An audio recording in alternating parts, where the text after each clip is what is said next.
मैं नए साल के पावन अवसर पर आपको सभी को बधाई देना चाहता हूं और परमपिता परमात्मा से ये कामना करता हूं कि आपका भविष्य उज्जवल हो, आप स्वस्थ रहें, आप जिस क्षेत्र में भी जाना चाहते हैं उसमें आप तरक्की करें। यहां आज सत्संग करने का भी उद्देश्य मेरा यही है। साथियों, आज तक यहां पर मेरी माताएं, बहनें, बेटियां, सारी बेटी हैं, हमारे नौजवान साथी, बुजुर्ग सारे बेटे हैं, वो भी ये जानते हैं कि हम 31 दिसंबर को हर वक्त नाचते हैं, गाते हैं, हुड़दंग करते हैं, शराब पीते हैं, मस्तियां करते हैं। लेकिन मेरे दिमाग में एक ही क्वेश्चन आया कि मेरे समाज को इससे मुझे क्या प्राप्त होता है। क्यों ना हम एक ऐसी परंपरा शुरू करें कि साल का जो पहला दिन है वो परमपिता परमात्मा भगवान वाल्मीकि महाराज को नतमस्तक होकर करें, जिससे कि हमारा पूरा साल खुशी से बीते, हम तरक्की करें, हम विकास की तरफ जाएं। आखिर मुझे आप लोगों को यहां लाने का मकसद मेरा क्या है? वाल्मीकि कौन है, वाल्मीकि क्या है, इसी पर मैं संक्षेप में आपको बताना चाहता हूं। वाल्मीकि के विषय में बहुत कम लोग जानते हैं। हमारे समाज के कई लोग, कोई वाल्मीकि को वाल्मीकि कहता है, कोई वाल्मीकि कहता है, वाल्मीकि कोई नहीं कहता। बहुत कम लोग ऐसे हैं, खासकर भारतीय वाल्मीकि धर्म समाज ने ये प्रचलन किया है और ये लोगों को सुधारा है कि ना तो वो वाल्मीकि है, ना वाल्मीकि है, वो वाल्मीकि है। वाल्मीकि शब्द है क्या? हिंदू विश्वविद्यालय बनारस ने खोज की, जिसमें यह प्राप्त हुआ कि वाल्मीकि का जो शब्द है वो हकीकत में वाल्मीकि है, ना वाल्मीकि है, ना वाल्मीक है। वाल्मीकि कई लोग ऐसा है अपने नाम के साथ लिखते हैं, पेट चीर देते हैं बाका, वो हो जाता वाल्मीकि। और कई लोग ऐसा है जो लिख देते हैं वाल्मीकि, मीक, एक मात्रा ही खा जाते हैं, लेकिन किसी को ये पता नहीं होगा, उन्होंने जानने की कोशिश भी नहीं की होगी। इसलिए मैं आपको बिठाना चाहता हूं कि शांत होकर ये सुनिए कि वाल्मीकि और वाल्मीकि में क्या फर्क है। यही मैं आपको बताना चाहता हूं। जो इस सब से छूट गया वो जीवन में बहुत पछताएगा। जो आगे जाना चाहते हैं, जो समाज की नेतागिरी करना चाहते हैं, जो राजनीति करना चाहते हैं, कोई अगर उनसे पूछ ले कि वाल्मीकि है क्या, मैं समझता हूं यहां बैठे हुए 99% लोगों को इस बात का पता नहीं होगा कि वाल्मीकि है क्या। इसलिए मैं आपको बिठाना चाहता हूं कि शांत मन से, जैसे मैं पहले बता रहा था, मैंने उपासना मंत्र का आपको अर्थ समझाया था, इसी तरीके से मैं ये भी बताना चाहता हूं कि वाल्मीकि है क्या। साथियों, जो वाल्मीकि है, वाल्मीकि चींटियों को घरों को कहते हैं। जो चींटियां घर बना लेती हैं उसको वाल्मीकि कहते हैं, चींटियों को घरों को। और वाल्मीकि जो है वो परमात्मा है। कौन सा परमात्मा? जो ब्रह्मांड में समाया हुआ है। जैसा कि मैं बता रहा था कि संसार के कण कण में समाया हुआ है, वो परमात्मा। जो सृष्टि बनी है वो वाल्मीकि को मिलकर बनी है। कैसे बनी है? हम अक्सर सच्ची प्रार्थना करते हैं, पूजा के अंत में हमारे किसी भी सज्जन ने हमारे किसी भी धर्म समाजी ने, हमारे किसी भी पदाधिकारी ने ये नहीं सोचा होगा कि ये सच्ची प्रार्थना आखिर है क्या। मैं आज को आपको बताना चाहता हूं कि सच्ची प्रार्थना आखिर है क्या। जो सच्ची प्रार्थना है उसको जब आप देखेंगे और जब उसको समझेंगे तो आपको महसूस होगा कि वाल्मीकि ही परमात्मा है। वाल्मीकि का सबसे पहला अक्षर जो आता है वो वाह आता है। आप वरम और विशिष्ट हो। एक एक शब्द पर ध्यान दीजिए। आप वरम और विशिष्ट हो। वरम का मतलब आप समझते हैं, सबसे खास, सबसे विशिष्ट। कौन हो सकता है वो? आप वरम और विशिष्ट हो, वो तो परमात्मा ही हो सकता है। आप आत्मज्ञानी हो, कौन हो सकता है?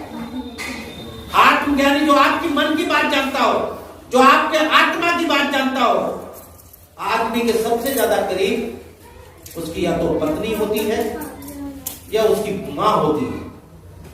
लेकिन पत्नी या आपका पति को भी ये नहीं पता कि आपके अंदर क्या है। लेकिन वो कह रहा है आप आत्मज्ञानी हो। आप आत्मा की, हमारे दिल की बात जानते हो। आप आत्मज्ञानी हो। आप लोक पर लोक के रचयिता हो। लोग कहते हैं ये सृष्टि परमात्मा ने बनाई है, लेकिन ये जो लोक है और जो कहते हैं, लोग कहते हैं परलोक, जो जिसको कहते हैं नरक है, हर चीज आपने बनाई है। जैसे मैं बता रहा था कि हर पेड़ पौधे में परमात्मा है, तो कह रहा है आप लोक पर लोक के रचयिता हो। जितने भी संसार में, इस लोक में और उस लोक में, परलोक में जो भी कुछ निर्माण हुआ है उसकी रचना आपने की है। आप मन विजयी हो। मन विजयी यानी कि जो आपकी मन को जीत ले, जो आपको प्रभावित कर दे। तो परमात्मा के अलावा कोई हो सकता है? बताइए। सिर्फ परमात्मा ही है जिसके आगे आप नतमस्तक हो जाते हो। वो आपके मन को जीतता है, वो आपको प्रभावित करता है। आप मन विजयी हो, आप ईश्वर हो। मन यानी कि आप परमात्मा हो, आप इष्ट पुरुष हो।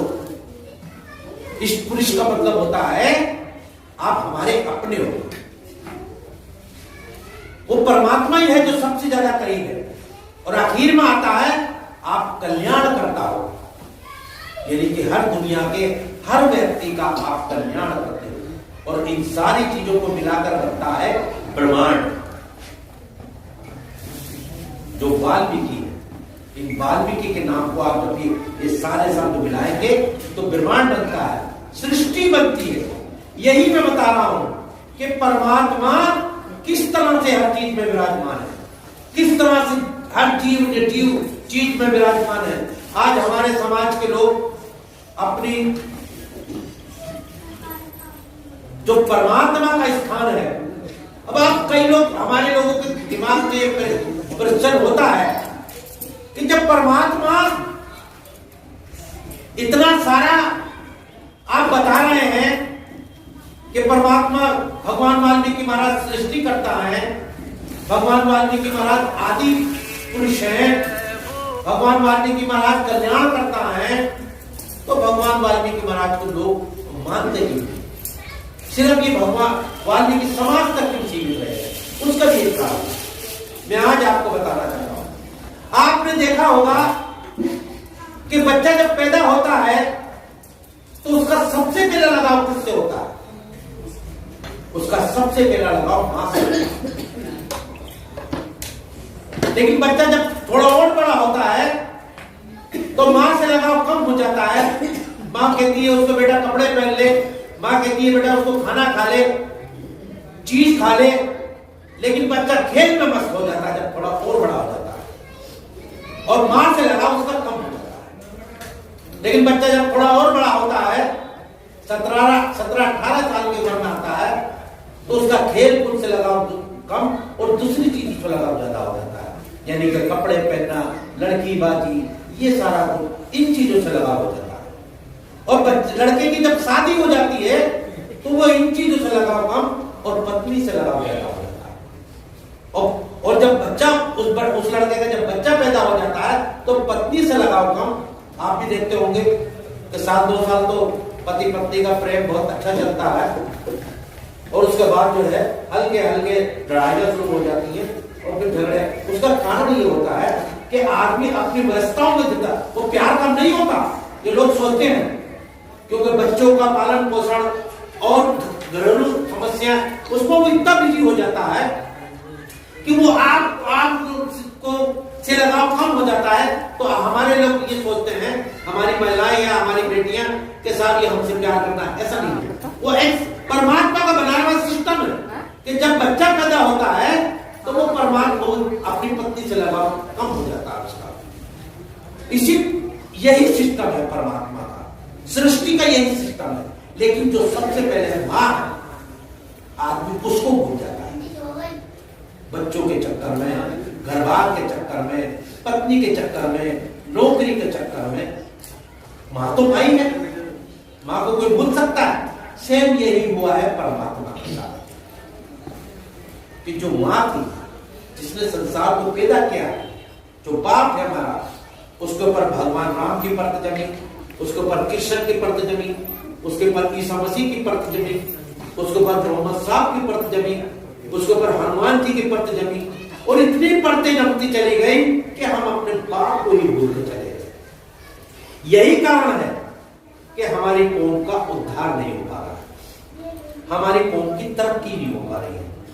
इसलिए मेरा आप लोगों से अनुरोध है कि परमात्मा को अपनाओ, भगवान वाल्मीकि महाराज को अपनाओ। आज हम यहाँ पर नित्य नेम बांटेंगे, अपने घर में नित्य नेम का पाठ कीजिए, अपने घर में नित्य नेम रखिए। नित्य नेम का मतलब है नित्य नेम, नित्य मतलब रोज नेम करना। कुछ करो मत करो, खाना खाओ मत खाओ, बच्चों को स्कूल भेजो मत करो, लेकिन नित्य नेम जरूर करो। अगर आप नित्य नेम नियम से करेंगे, हमारे पुरुष लोग नित्य नियम से करेंगे, फिर आप देखना आपकी किस्मत बदल जाएगी। ये मेरा विश्वास है। तो इन्हीं शब्दों के साथ, क्योंकि बहुत टाइम हो गया है, ठंड का टाइम है, आप लोग फर्श पर बैठे हैं, मुझे भी अच्छा नहीं लग रहा है, लेकिन आज एक ऐसा मौका था जहां पर ये अपनी बात कहने का। मैं एक बात और बताना चाहता हूं कि जो नित्य नियम है उसके एक एक शब्द पर मैं वक्तव्य तो करूंगा। मेरा अपने साथियों से भी अनुरोध है कि वो उसी तरीके से सत्संग की व्यवस्था करें, क्योंकि ये बातें जो हैं वो सत्संग में ही की जाती है। तो हम ज्यादातर सत्संग का प्रचलन शुरू करें, 10, 20, 50 लोगों को इकट्ठा करके भाषणबाजी ना करें, उससे कुछ नहीं होता। हमारे कई साथी तो ऐसे हैं जो रटे रटाए जैसे तोते को रटा दिया हो, एक ही बात करते हैं, राम को मत मानो, कृष्ण को मत मानो, उनके देश में शेरा वाली, उनके यहाँ, और घर में मत पूजना। कई ऐसे हैं, उस वक्त हम नेतागिरी कर रहे हैं। हम नेतागिरी नहीं कर रहे हैं, हम धर्म चला रहे हैं। जब तक अपने आप को नहीं बदलोगे, समाज को बदलने की कोशिश आप नहीं कर सकते। समाज जब बदलेगा जब आप बदलोगे, आपका परिवार बदलेगा। कई लोग ऐसे हैं जो अपनी बेटियों को, अपनी पत्नियों को, अपने बच्चों को लाने से सत्संग में डरते हैं, कार्यक्रमों में लाने से डरते हैं। अरे बेवकूफ, ये कैसी परमात्मा की जगह है? जब तुम समाज, जो हमारे भाई हैं, बंद हैं, बेटे हैं, बच्चे हैं, उनके बीच में आप अपने बेटों को, बच्चों को नहीं ला सकते। कौन से जमाने में जी रहे हो? ये जमाना जो आप जी रहे हो, ये 200 साल पुराना टाइम था। आज हमारा देश बहुत एडवांस हो चुका है। आज तो हमें इन सारा चीजों को अपने जो खासकर बेटियां हैं, महिलाएं हैं, उनको ऊपर से ये अंकुश हटा लेना चाहिए। अन्यथा वो आपके प्रति बगावत कर देंगे, क्योंकि इतना कुछ ठीक नहीं है। जहां पर कोई नहीं बिगड़ सकता, बल्कि इससे लाभ भी होगा। हो सकता है आपकी बेटी किसी के परिवार को पसंद आ जाए, हो सकता है उसका रिश्ता नहीं हो रहा हो, तो वो यहां पर आके परमात्मा की कृपा हो जाए और आपका रिश्ता हो जाए। इससे ज्यादा नुकसान क्या होगा? दूसरी बात, अगर आपकी बेटी किसी से प्यार करने लगेगी तो वो है तो वाल्मीकि समाज की, शादी तो आपको वाल्मीकि की करनी। अब ऐसा क्या करोगे, कोई आपकी बेटी कहीं किसी दूसरे लड़के के साथ चलेगी, दूसरी काट के, तो ना भी करनी है। इससे बेहतर तो यह है कि समाज के बीच में रहो। कल एक साहब मुझे बता रहे थे, रामनगर में बहुत अच्छा परिवार है, उनका रिश्ता हुआ, लड़का बरेली का था, बैंक में नौकर था। लड़की ने अपनी होने वाली सास से फोन पर मना कर दिया, मैं ये रिश्ता नहीं करना चाहती। अब उसके बेचारे घर वाले बहुत कोशिश करते रहे कि भाई किसी सूरत से, क्योंकि लड़का बैंक में था, लेकिन वो लड़की का मामला कहीं और चल रहा था। वो क्यों होता है ऐसा? वो इसलिए होता है कि हम अपने बच्चों को संस्कारवान नहीं बनाते। और संस्कारवान कब बनाएंगे? जब आप यहां बैठेंगे, आपके बच्चे यहां बैठेंगे। आपके बच्चे हिंदुओं में जाकर, आपके बच्चे मंदिरों में जाकर, आपके बच्चे गिरजा में जाकर संस्कारवान नहीं बनेंगे। मेरे एक बेटे ने बीटेक किया है, आज वो डिस्ट्रिक्ट प्रोजेक्ट मैनेजर है। बेटी हमारी पीएचडी कर रही है, एम फार्मा करने के बाद डॉक्टर मतलब हो गई। और एक बेटा और है बीच का हमारा। तीनों बच्चों को जहां हमने शादी की वहीं की, तीनों बच्चे।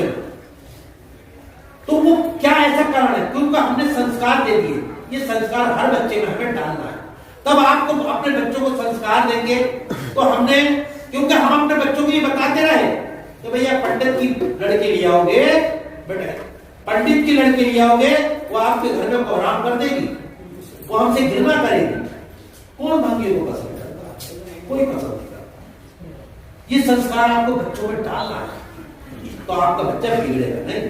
छोड़ दीजिए उस वक्त की, कहीं पढ़ाने भेजिए, बच्चा आपका लौट कर आपके घर ही आएगा, क्योंकि उसको मालूम है कि मैं पंडित की लड़की से शादी करूं या पंडित के लड़के से शादी करूं, मेरा तो सम्मान नहीं होना। सम्मान किसी समाज में होगा।